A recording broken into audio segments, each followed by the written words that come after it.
Bienvenue au bulletin d'information hydrologique de l'OMVS, l'Organisation pour la mise en valeur du fleuve Sénégal. La situation hydrologique au 28 août 2025 au niveau des principales stations du bassin du fleuve Sénégal se présente comme suit. Pour les affluents Pafing à la station de Sokotoro dans le haut bassin en Guinée, le niveau de l'eau est à la cote 2,83 m à l'échelle, la tendance est à la baisse.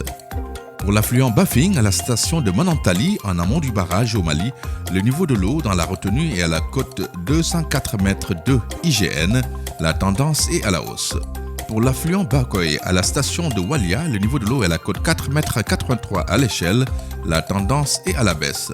Pour l'affluent Falémé à la station de Gourbassi, le niveau de l'eau est à la cote 5,35 m à l'échelle, la tendance est à la baisse.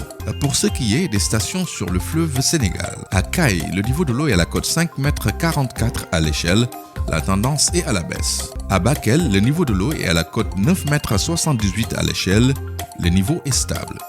À Matam, le niveau de l'eau est à la cote 8,11 m à l'échelle, la tendance est à la baisse. À Podor, le niveau de l'eau est à la cote 4,40 m à l'échelle, la tendance est à la hausse. À Richard Toll et Rosso Mauritanie, le niveau de l'eau est à la cote 2,64 m à l'échelle, le niveau est stable. À Diamant, en amont du barrage, le niveau de l'eau dans la retenue est à la cote 1,71 m IGN, la tendance est à la baisse.